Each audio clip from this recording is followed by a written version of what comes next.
പ്രിയപ്പെട്ടവരെ നമസ്കാരം.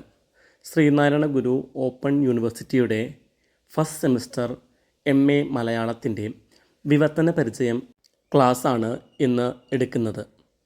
വിവർത്തനത്തെക്കുറിച്ചുള്ള സിദ്ധാന്തങ്ങളാണ് ഇതിൽ അവതരിപ്പിക്കുന്നത്. വിവർത്തനത്തിലെ പഞ്ചതത്വങ്ങൾ. AD 1504 ഫ്രഞ്ച് പണ്ഡിതനായിട്ടുള്ള എറ്റിയൻ ഡോലെയാണ് പഞ്ചതത്വങ്ങൾ അവതരിപ്പിച്ചത്. മൂലകൃതിയുടെ ഉദ്ദേശത്തിൽ അനുസൃതമാവണം വിവർത്തനം. ഒന്നാമത്തെ പോയിന്റാണ് മൂലകൃതിയുടെ ഉദ്ദേശത്തിൽ അനുസൃതമാവണം വിവർത്തനം. വിവർത്തകന് സ്വതഭാഷയിൽ അവഗാഹം ഉണ്ടായിരിക്കണം. രണ്ടാമത്തേത് വിവർത്തകന് സ്വതഭാഷയിൽ അവഗാഹം ഉണ്ടായിരിക്കണം. 3. പദാനുപദ തർജിമ ഒഴിവാക്കണം. 4. സാധാരണവും സമകാലികവുമായ ഭാഷയായിരിക്കണം വിവർത്തനമെന്നും. ലക്ഷ്യഭാഷാ പ്രധാനമായ വിവർത്തന സിദ്ധാന്തങ്ങളായിരുന്നു ഈ പഞ്ചതത്വങ്ങളിൽ അടങ്ങിയിരുന്നത്. ഇതിനുശേഷം വിവർത്തനത്തെ പറ്റിയുള്ള സിദ്ധാന്തങ്ങൾ അവതരിപ്പിച്ചത് അലക്സാണ്ടർ ബെറ്റ്ലർ ആയിരുന്നു. അദ്ദേഹത്തിന്റെ പ്രിൻസിപ്പിൾസ് ഓഫ് ട്രാൻസ്ലേഷൻ 1791 പുറത്തിറങ്ങിയ പുസ്തകമാണ്. അതിൽ വിവർത്തനത്തെക്കുറിച്ച് അദ്ദേഹം പറയുന്നത്, വിവർത്തനം മൂലകൃതിയെ കൃത്യമായി പിന്തുടരുന്നതായിരിക്കണം. വിവർത്തനം മൂലകൃതിയെ കൃത്യമായി പിന്തുടരുന്നതായിരിക്കണം. സ്രോതപാഠത്തിന്റെ ശൈലിയും ആശയവും വിവർത്തനത്തിൽ നിലനിർത്താൻ ശ്രമിക്കണമെന്നുമായിരുന്നു ടൈറ്റ്ലറുടെ വാദം. വിശ്വസ്തത, വ്യക്തത, ചാരുത എന്നിവയ്ക്ക് പ്രാധാന്യം കൊടുത്തു. അദ്ദേഹം 3 പോയിന്റിനാണ് പ്രാധാന്യം കൊടുത്തത്. 1. വിശ്വസ്തത, വ്യക്തത, ചാരുത. പണ്ഡിത പരിദോഷവാദം, theory of scholar satisfaction, Matthew Arnold. സാഹിത്യ നിരൂപണത്തെക്കുറിച്ചും വിവർത്തനത്തെക്കുറിച്ചും ചില തത്വങ്ങൾ അവതരിപ്പിച്ച നിരൂപകനാണ് മാത്യു അർണോൾഡ്. ഗ്രീക്ക് മഹാകവിയായിരുന്ന ഹോമറിന്റെ ഇലിയഡ് എന്ന കൃതിയുടെ വിവർത്തനങ്ങൾ പരിശോധിച്ച് വിവർത്തനത്തെ പറ്റിയും അതിന്റെ മൂല്യനിർണയത്തെ പറ്റിയും ചില അഭിപ്രായങ്ങൾ അദ്ദേഹം പറഞ്ഞു. On the translation of Homer എന്ന ലേഖനത്തിലാണ് അദ്ദേഹം ഇത് പറയുന്നത്. ഹോമറിന്റെ രചനയുടെ ഫലം പുനഃസൃഷ്ടിക്കുകയാണ് വിവർത്തനത്തിന്റെ ധർമ്മം. ഹോമറിന്റെ രചനയുടെ ഫലം പുനഃസൃഷ്ടിക്കുകയാണ്. ഗ്രീക്കിൽ പരിജ്ഞാനവും കാവ്യ അഭിരുചിയും ആസ്വാദന ക്ഷമതയുമുള്ള പണ്ഡിതന്മാർക്ക് വിവർത്തനം തൃപ്തികരമായി അനുഭവപ്പെടുമ്പോൾ മാത്രമേ നല്ല വിവർത്തനമാവുകയുള്ളൂ. കാരണം പണ്ഡിതന്മാർക്ക് മാത്രമാണ് വിവർത്തനത്തെ വിലയിരുത്താൻ അർഹതയുള്ളൂ. ഇതാണ് പണ്ഡിത പരിദോഷവാദം. ഈ വാദഗതി കേൾക്കുമ്പോൾ യുക്തിസഹമെന്ന് തോന്നാമെങ്കിലും ചില പ്രശ്നങ്ങൾ ഇതിലുണ്ട്. പണ്ഡിതരുടെ അഭിപ്രായം ഒരുപോലെയല്ല. അതിനാൽ ഏതുതരം പണ്ഡിതന്മാരെയാണ് ഇവ തൃപ്തിപ്പെടുത്തേണ്ടത് എന്ന പ്രശ്നം ഉടലെടുക്കുന്നു. മാത്യു അർണോൾഡിന്റെ മറ്റൊരു സാഹിത്യ വിമർശന സിദ്ധാന്തമാണ് നികഷോപല സിദ്ധാന്തം അഥവാ ടച്ച് സ്റ്റോൺ തിയറി. ഒരു ക്ലാസിക് കൃതിയുടെ മൂലരൂപവുമായി വിവർത്തനത്തെ തട്ടിച്ചു നോക്കണം എന്ന അഭിപ്രായമാണ് ഈ സിദ്ധാന്തത്തിൽ അടങ്ങിയിരിക്കുന്നത്. ഒരു ക്ലാസിക് കൃതിയുടെ മൂലരൂപവുമായി വിവർത്തനത്തെ തട്ടിച്ചു നോക്കുക എന്നത്. ഇതിൽ എല്ലായ്പ്പോഴും സ്വോത്രഭാഷാ പ്രാധാന്യം വരുന്നു എന്ന പരിമിതി നിലനിൽക്കുന്നുണ്ട്. മൂലാനുസാരിത്വവാദം, FW മൂലകൃതിയുടെ സർവ്വ സവിശേഷതകളും വിവർത്തനത്തിൽ കൃത്യമായി പാലിക്കണമെന്നാണ് ഈ സിദ്ധാന്തം പറയുന്നത്. FW ന്യൂമാനാണ് ഈ സിദ്ധാന്തം അവതരിപ്പിച്ചത്. വിവർത്തനത്തെ മൂലകൃതിയോട് അടുപ്പിക്കാനുള്ള ശ്രമം വിവർത്തനത്തെ തുലോം അന്യമാണെന്ന് തോന്നിപ്പിക്കും. അതിനാൽ അത്തരത്തിലുള്ള വിവർത്തനമാണ് ഏറ്റവും അഭികാമ്യമായിട്ടുള്ളത്. ഇത് വിക്ടോറിയൻ കാലഘട്ടത്തിലെ സിദ്ധാന്തമാണ്. മൂലകൃതിയുടെ പശ്ചാത്തലം, കാലഘട്ടം ഇതെല്ലാം വിവർത്തനത്തിലും നിലനിർത്തണമെന്ന നിർബന്ധം പിടിക്കുന്നു. ഉദാഹരണമായി 16-ാം നൂറ്റാണ്ടിലെ ഷേക്സ്പിയറുടെ കൃതി മലയാളത്തിലേക്ക് വിവർത്തനം ചെയ്യുമ്പോൾ 16-ാം നൂറ്റാണ്ടിലെ മലയാളം തന്നെ ഉപയോഗിക്കണം എന്നതിലെ അപ്രായോഗികത തന്നെയാണ് ഈ സിദ്ധാന്തത്തിൻ്റെ പ്രൊഫസർ റിയു ഈ സിദ്ധാന്തത്തെ പരിഹസിച്ചിട്ടുണ്ട്. വിവർത്തന സമമൂല്യത, പ്രിൻസിപ്പിൾസ് ഓഫ് കറസ്പോണ്ടൻസ്.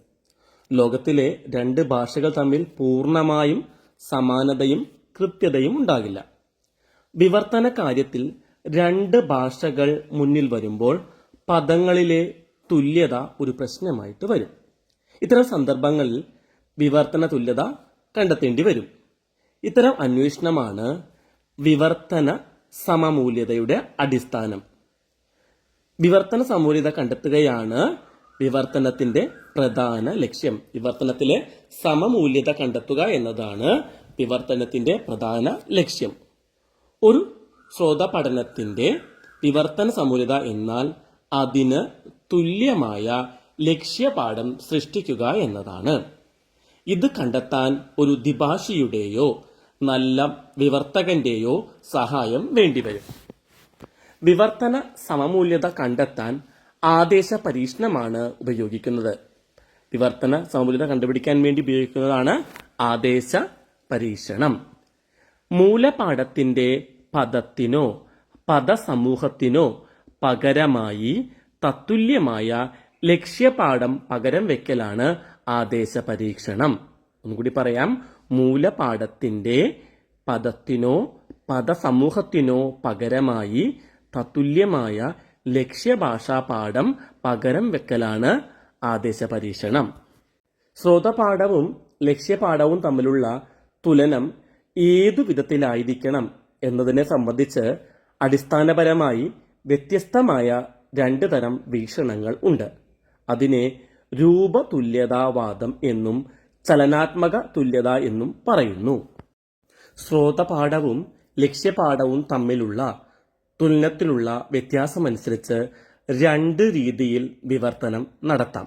ഒന്ന് രൂപതുല്യത, രണ്ട് ചലനാത്മക തുല്യത. രൂപതുല്യത എന്നാൽ മൂലഭാഷയിലെ പദ വാക്യ ഛന്ദോ അലങ്കാരങ്ങളെല്ലാം ആവുന്നത്ര നിലനിർത്തിക്കൊണ്ട് നിർവഹിക്കപ്പെടുന്ന വിവർത്തനമാണ്. കുഞ്ഞിക്കുട്ടൻ തമ്പുരാന്റെ മഹാഭാരത തർജ്ജമ ഈ ഗണത്തിൽ വരുന്നതാണ്. വാക്കിന് വാക്ക്, വാക്യത്തിന് വാക്യം എന്ന രീതിയിലുള്ള തർജ്ജമയാണിത്. മൂലകൃതിയുടെ പരമാവധി വിശ്വസ്തത പുലർത്താനുള്ള ശ്രമം ഈ രീതിയിലുണ്ട്. രാമായണ മഹാഭാരത സീരിയലുകളിലെ കനിഷ്ഠ സഹോദര, ജ്യേഷ്ഠ ഭ്രാതാവേ, മാതാശ്രീ, പിതാശ്രീ എന്നിങ്ങനെയുള്ള സംബോധന ഈ രീതിയിൽ വരുന്നതാണ്. ചലനാത്മക തുല്യത ലക്ഷ്യഭാഷയുടെ സംസ്കാരത്തിനിണങ്ങുന്ന വിധത്തിൽ തികഞ്ഞ സ്വാഭാവികതയോടെ നിർവഹിക്കപ്പെടുന്ന വിവർത്തനമാണ് ചലനാത്മക തുല്യത. ശ്രോതഭാഷയുടെ സാംസ്കാരിക വിശേഷങ്ങൾക്ക് ഇവിടെ പ്രാധാന്യമില്ല. മറിച്ച് ലക്ഷ്യഭാഷയുടെ സാംസ്കാരിക സവിശേഷതകൾക്കാണ് പ്രാധാന്യം. മൂല്യകൃതി അതിന്റെ സമകാലികരിൽ സൃഷ്ടിച്ച പ്രതികരണമോ ഫലമോ വിവർത്തന കാലത്തെ വായനക്കാരിലും സൃഷ്ടിക്കാൻ കഴിഞ്ഞുവെങ്കിലും അതാണ് മികച്ച വിവർത്തന രീതിയെന്ന് സ്ഥാപിക്കുന്ന വിവർത്തന സ്വഭാവമാണ് ചലനാത്മക തുല്യതാവാദം. ഈ സിദ്ധാന്തത്തിന്റെ ശക്തനായ വക്താവാണ് പ്രൊഫസർ റിയു. ഒരു സംസ്കാരത്തിൽ നിന്ന് മറ്റൊരു സംസ്കാരത്തിലേക്കുള്ള വിവർത്തനം എന്നാണ് വില്യം എ കൂപ്പർ ഇതിനെ വിശേഷിപ്പിച്ചിട്ടുള്ളത്. ചലനാത്മക തുല്യതയിലും ചില പരിമിതികളുണ്ട്. ഉദാഹരണം, ഭാരതീയ ഇതിഹാസങ്ങളായിട്ടുള്ള രാമായണം, മഹാഭാരതം മുതലായവ എഴുതിയ കാലത്തെ സംസ്കാരത്തിലും സമൂഹത്തിലും എങ്ങനെയാണ് സ്വീകരിച്ചെന്നറിയാൻ നിർവാഹമില്ല, ഊഹിക്കാനേ സാധിക്കൂ. മറ്റൊന്ന്, ഒരു കൃതി ഓരോ കാലത്തും ഓരോരോ രീതിയിലാണ് ആസ്വദിക്കപ്പെടുന്നത്. അപ്പോൾ ഈ സമാന ഫലവാദം ഊഹത്തിൽ അധിഷ്ഠിതമാണ് എന്ന് പറയേണ്ടി വരും. രൂപതുല്യതയും ചലനാത്മക തുല്യതയും വിവർത്തനത്തിലെ രണ്ട് സ്വഭാവങ്ങളാണ്. അവ പരസ്പര ഭിന്നമാണ്. ഒന്ന് പദാനുപദ വിവർത്തനത്തിൻ്റെ രീതി പിന്തുടരുമ്പോൾ മറ്റൊന്ന് ആശയ സംസ്കാര പുനഃസൃഷ്ടിയുടെ മാർഗമാണ് അവലംബിക്കുന്നത്. പദാനുപദ വിവർത്തനത്തെ കേസരി സൂക്ഷ്മ വിവർത്തനം എന്നാണ് വിളിച്ചത്. ഇതിന് ഉദാഹരണമായി നാലപ്പാട്ട് നാരായണമേനോൻ്റെ പാവങ്ങൾ വിവർത്തന കൃതിയാണ് കേസരി പരിചയപ്പെടുത്തുന്നത്. അതിലെ വിവർത്തന രീതി പ്രായോഗികമല്ല എന്നുകൂടി അദ്ദേഹം പറയുന്നുണ്ട്. മലയാളി വായനക്കാർക്ക് അപ്രാപ്യമായ ഫ്രഞ്ച് സംസ്കാരത്തെ അതേപടി പുനഃസൃഷ്ടിക്കുക വഴി വായനക്കാരെ കൃതി അകറ്റി നിർത്തുന്നതായി കാണാം. ആദ്യകാലത്ത് മതഗ്രന്ഥങ്ങളുടെ വിവർത്തനത്തിലും ഇതേ സ്വഭാവം ഉണ്ടായിരുന്നു. വിശുദ്ധ ഗ്രന്ഥത്തിലെ പദഘടന മാറ്റിയാൽ ദോഷം സംഭവിക്കും എന്നൊരു അന്ധവിശ്വാസം നിലവിലിരുന്നു. ഒരേ ഗോത്രത്തിലെ ഭാഷകളിലെ വിവർത്തനമാണെങ്കിൽ രൂപതുല്യത നേടാം. എന്നാൽ മറ്റു ഭാഷകളിലേക്ക് മൊഴിമാറ്റുമ്പോൾ വിപരീത ഫലമാണ് ഉണ്ടാകാൻ സാധ്യത. ഉദാഹരണം, ടച്ച് മീ നോട്ട് എന്നതിന് എന്നെ തൊടരുത് എന്നല്ലല്ലോ അർത്ഥം, തൊട്ടാവാടി എന്നല്ലേ. ഡോക്ടറിനിലോ നിയമത്തിന് പഠിക്കുന്ന മകളല്ല എന്നും കോൾമി വിളിയുമല്ലെന്ന് വിവർത്തകൻ അറിഞ്ഞിരിക്കണം. പദാനുപദ വിവർത്തനം സർക്കാർ അറിയിപ്പുകൾ, ശാസ്ത്രലേഖനങ്ങൾ, സാങ്കേതിക വിവരങ്ങൾ, ഉടമ്പടികൾ തുടങ്ങിയ മേഖലയിലെ വിവർത്തനങ്ങൾക്ക് അനുയോജ്യമാണ്. ചലനാത്മക തുല്യതയെ കേസരി രണ്ടായി തിരിക്കുന്നു. ഒന്ന് സ്വാതന്ത്ര്യം എന്നും രണ്ടാമത്തേത് തത്വാനുരൂപം എന്നും. എസ് ഗുപ്തൻ നായർ ഏകദേശ തർജ്ജമ എന്നും പുനഃസൃഷ്ടിയുമെന്നാണ് വിളിക്കുന്നത്. കവിതാ വിവർത്തനത്തിലാണ് ഇക്കാര്യം കൂടുതൽ യോജിക്കുന്നത്. ആശയ വിവർത്തനം ശ്രോതഭാഷയിലെ കൃതിയുടെ ആശയം ലക്ഷ്യഭാഷയിൽ തെറ്റുകൂടാതെയും കൃത്യതയോടെയും കൂടി അവതരിപ്പിക്കുന്ന രീതിയാണ് ആശയ വിവർത്തനം. ആശയ വിവർത്തനത്തിൽ വിവർത്തകന് കൂടുതൽ സ്വാതന്ത്ര്യമുണ്ട്. ആശയത്തെ ഏകദേശം ആവിഷ്കരിച്ചാൽ മാത്രം മതി. വിവർത്തകൻ്റെ ശൈലിക്കനുസരിച്ച് വേണ്ട മാറ്റങ്ങൾ വരുത്താൻ ഇതിൽ സാധിക്കും. വിവർത്തനത്തിൽ ശ്രദ്ധിക്കേണ്ട കാര്യങ്ങൾ ഇനി പറയാം. ഒന്ന്, മൂലപാഠത്തിൻ്റെ രൂപഘടന പാടെ തകർക്കാതിരിക്കുക. രണ്ട്, മൂലപാഠത്തിൻ്റെ ദർശനം മാറ്റിമറിക്കാതിരിക്കുക. മൂന്ന്, മൂലപാഠാംശങ്ങൾ സമ്പൂർണ്ണമായി പരിഭാഷ ചെയ്യുക. നാല്, മൂലപാഠത്തിൻ്റെ അർത്ഥവും ആശയവും പൂർണ്ണമായും ഉൾക്കൊണ്ടുകൊണ്ട് ലക്ഷ്യപാഠത്തിൻ്റെ തനതു ശൈലിയിൽ ആവിഷ്കരിക്കുക. അഞ്ച്, ഒരേ ഗോത്രഭാഷയിലുള്ള പരസ്പര വിനിമയത്തിൽ മൂലഭാഷാ പദബന്ധം കഴിവതും നിലനിർത്തുക. ക്ലാസ് ഇഷ്ടമായെങ്കിൽ ലൈക്കും ഷെയറും എല്ലാം ചെയ്യണം, മറക്കരുത് കേട്ടോ. മറ്റൊരു ക്ലാസ്സുമായി കാണും വരെ എല്ലാവർക്കും നന്ദി, നമസ്കാരം. Thank you.